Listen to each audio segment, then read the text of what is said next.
Let me ask you something. I already forgot my lines. Let me ask you something. Have you ever taken a THC gummy, waited an hour, felt absolutely nothing, and then look around and realize that the friend that took the exact same milligram as you was absolutely in another dimension? And you're just sitting there like practically sober, wondering if you got ripped off or if something is just wrong. First off, there may be nothing wrong at all. And no, you probably didn't get a bad batch. There are actual science-backed reasons as to why this happens, not just to you, but other people as well. And to be honest, I feel like not enough people talk about this, so we're gonna break it down in today's video. We're gonna get into the biology, we're gonna bust some of the most common mistakes that make edibles underperform, and at the end, I'm gonna tell you what to do instead if gummies just are not it for you. I'm Sydney, one of the owners of Restart CBD and THC here in Austin, Texas, and we've been doing this whole education first cannabis wellness focus since 2018. And I promise you, this is definitely one of the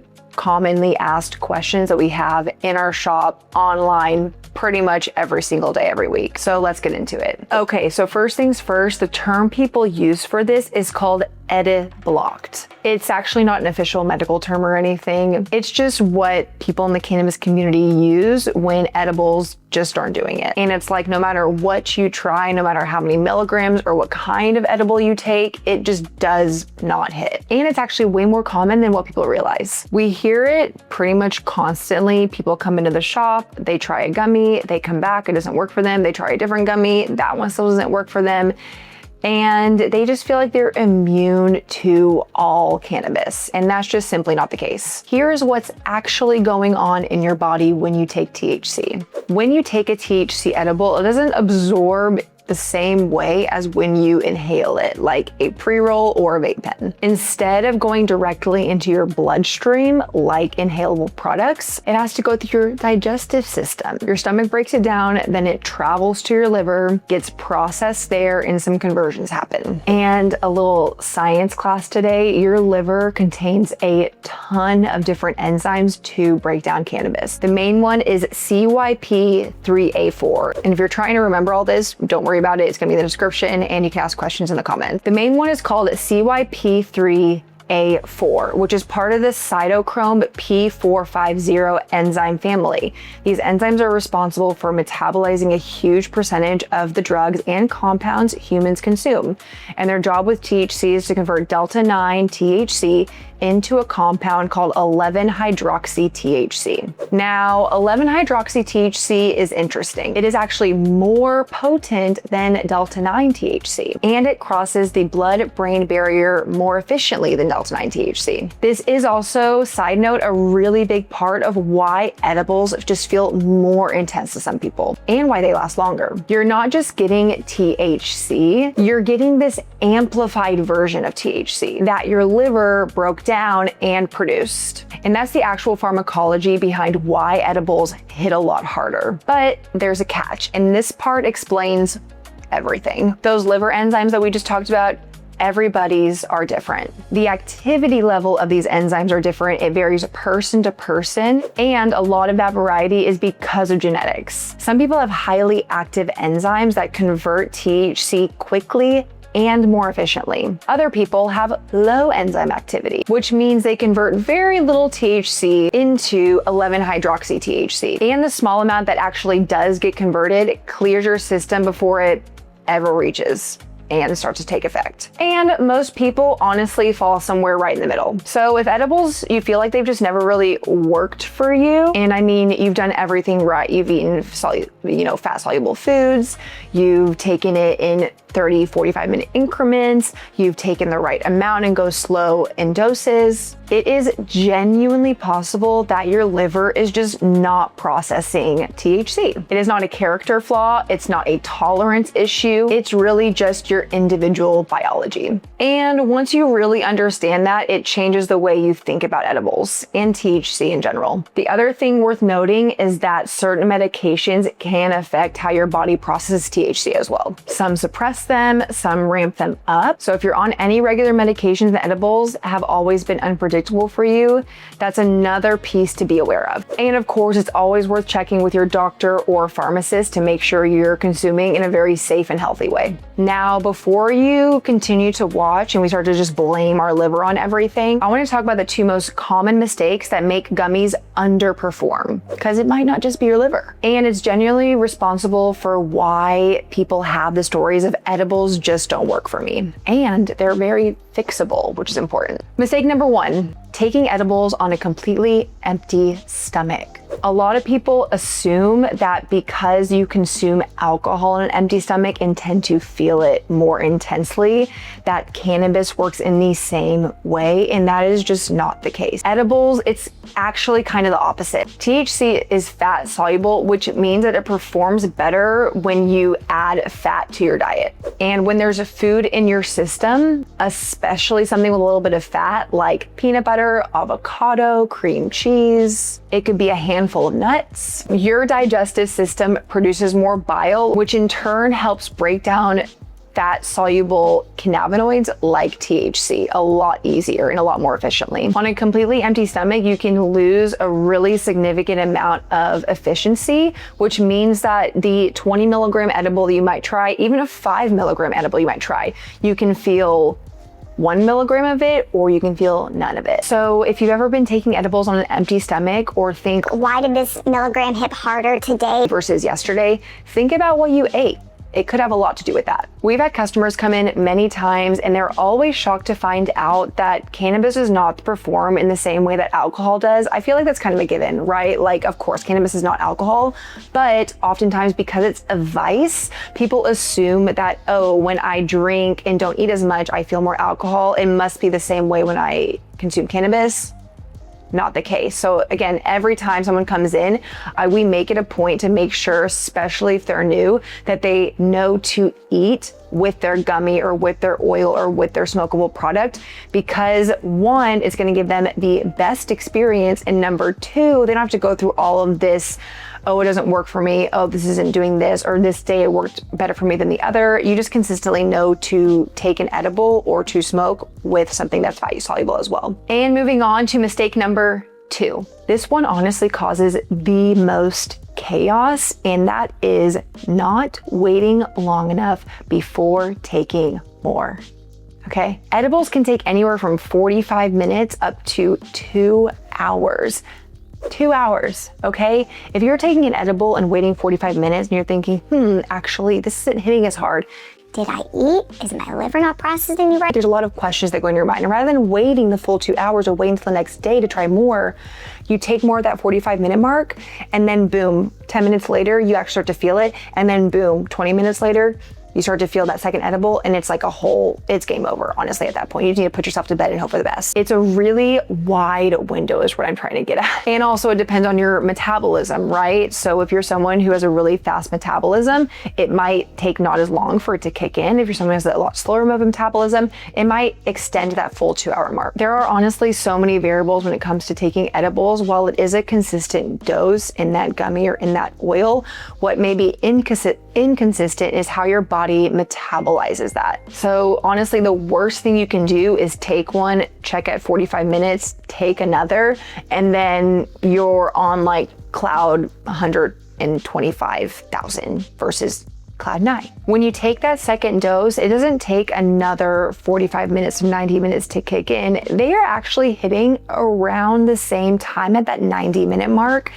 and you're gonna feel it. And what was supposed to be a nice, chill, relaxing night or a night out with the girls, super social, has now turned into you full hooded, putting nothing on the TV and thinking there are monsters in your room. And quite honestly, no one needs to feel that. Honestly, I was a little bit dramatic. I have never experienced that, but if you take enough, it's just really unpleasant, I'm not gonna lie. So you just really wanna avoid that. We have heard this story so many times. I've been a part of these stories so many times. Oh, I took a gummy, I didn't know how much it was, and then all of a sudden, I'm feeling really horrible. Or, oh, I took a brownie, and they told me to eat a quarter of it, but I decided to eat the whole thing, and then I felt like shit. It's like, yeah, you guys, maybe look at the dose, look at what you're taking, think about what your tolerance is, start low and go slow. I think we say that in pretty much every single video on this channel.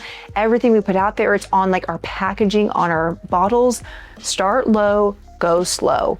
5 milligrams to start is great. Go up in 5 milligram increments. If you want to go in a little bit lower increments, that's okay too if you're a little bit more hesitant, but wait it out. It's gonna be okay. Make a snack, have some time, go chill in the backyard, play with your dog, and just wait. Now let's switch gears from edibles to beverages. Okay, so let's say you've genuinely done everything right. You've, started low and go slow. You've waited your 45 minutes to 90 minutes. You've tried different doses and just nothing seems to work. You ate a snack, you gave it a couple hours, the whole shebang. And the edible just still isn't doing much for you. That's why I want to talk about beverages, because beverages are recent to the cannabis industry. I mean, they've been around for quite some time, but they've been really picking up steam and picking up in popularity, I would say the past 5 years. Now you can find THC beverages in your local grocery store, at your convenience store,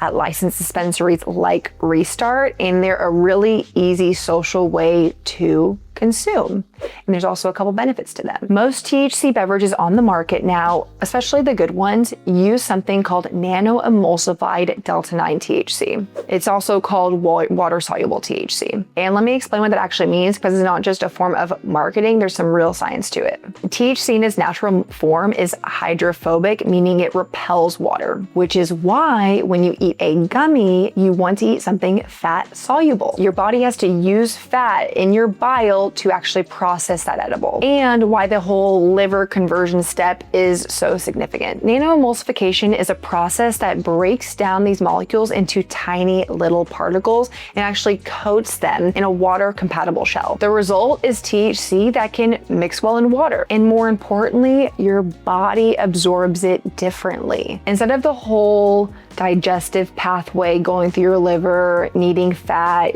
in converting your bile, all of that we just talked about, nano-emulsified THC can absorb partially through your mucous membranes in your mouth and through your stomach lining. It's called sublingual and gastric absorption. This bypasses a significant portion of that first pass liver metabolism that we talked about earlier. The delta-9 THC actually doesn't have to wait to be converted to 11-hydroxy THC. It can just be straight up absorbed through your mouth and through your stomach lining. And some of it moves directly into your bloodstream because of that. There are two things that happen as a result of this. Number one, the onset is much faster. Most people feel a drink within 10 to 20 minutes. I would say maybe 30 minutes if you're being really generous with it. And this is compared to 45 minutes to 2 hours with a gummy. That speed makes drinks much easier to dose, especially for new people. If you're wanting to know how you feel and really gauge how much you can handle, you're gonna feel those effects in under 30 minutes. And you can pace yourself similar to how you drink a beer or drink a glass of wine. You're usually feeling those effects within the same time frame, and you can really gauge that because of it. Second, and this part is really important for people who are actually at a block, because you're not relying heavily on those liver enzymes to break down delta-9 into 11-hydroxy THC. The pathway of drinks actually works a lot better for the absorption. A lot of people who've completely written off THC and just smoke now, or don't even smoke at all and just completely avoid it, you may actually feel some of the effects and benefits through a THC beverage because of this. It's also worth noting that because your liver isn't processing it, you're not getting as much 11-hydroxy THC in your body, and you're actually getting more direct delta-9. The character of the experience is a little bit different, but between drinks and edibles. Drinks are often described as a little bit lighter, a little bit cleaner, a little bit more social and uplifting. Is genuinely like a social, gentle buzz versus something that's gonna make you couch lock. For a lot of people, especially those coming from the world of alcohol, that is actually exactly what they're looking for. So if you actually wanna figure out where you fall into this whole thing, here's how I'd approach it. If you haven't given traditional edibles a real fair chance, this is what I do. Eat a small meal first. This can be a bowl of cereal. It can be a piece of toast with peanut butter and jam, because that'd be super dry if it just had peanut butter on it. It could be a handful of nuts, something again that has more fat in it. Then take 5 milligrams, especially if you're newer to this. 5 is a great place to start, and set a 2-hour timer and wait. I wouldn't redose before it goes off. Again, if you're newer to this, you just don't know how your body's gonna respond. So waiting for that full 2 hours is really important. You can do this at home. You can do it on a night in with one of your trusted girlfriends or guy friends. Just make sure you don't really have anywhere to be that night or early the next morning, just in case. Because you want to make sure that if it does hit maybe even more intensely than you wanted, you're in a nice, comfortable place where you can either go to bed or just wait it out with a good movie and snacks. If you've already done that and you tried multiple gummies, multiple brands, multiple formulas, and it still just is not working for you, switch formats a little bit. This time, try a 5 milligram drink. Sip on it, sip it over the next 20 to 30 minutes, kind of like what you'd pace yourself with a cocktail or a glass of wine. And again, give it a full 30 minutes. Wait before you consume the next beverage. For a lot of Ediblocked people, this is kind of like the light bulb moment, right? Even if it's not as much of the 11-hydroxy you're absorbing, that's the more intense through edibles, you're still should be getting some Delta-9 absorbed through your mouth and through your stomach lining. This could be the moment where you've realized like, oh, it's genuinely just how I'm taking it and I just need to switch the format in which I'm taking it in. And if you want help on where to start, that's literally what we're here for. You can call us, you can message us, you can comment down below, you can come into our shop, and we're happy to walk you through the process and figure out what's the best for you. You can talk to us about your lifestyle, what you eat, what you're trying to go for, and we can help guide you to the best products. So that was a lot of science and getting to know our bodies today. So here is the full recap of what we talked about. When you eat an edible, your liver has to convert that Delta-9 THC into 11-hydroxy THC before you really feel it. How efficiently your liver converts it is actually really based on your genetics. Some people's enzymes are super active, some are not as active, and that's what Ediblocked usually means. It's not just I'm immune to THC, it's that you have a metabolic difference. And before you decide that's you, make sure you've eaten first and give it the full 2 hours, because redosing too early can lead to a really bad story or one that you can laugh about in some time. Those 3 alone can help explain a huge percentage of the stories that we hear. But if you've generally tried all of that and still feel absolutely nothing from gummies, the next step is trying a nano-emulsified beverage. Again, different absorption pathway, faster onset time, and it works better for people who struggle with traditional edibles. Testing. Put this up to top. Backward one. Okie dokie. We waited an hour and felt absolutely nothing. Let me ask you something. Have you ever taken a THC gummy, waited an hour, felt absolutely nothing, and then look around and realize that the friend that took the exact same milligram as you was absolutely in another dimension?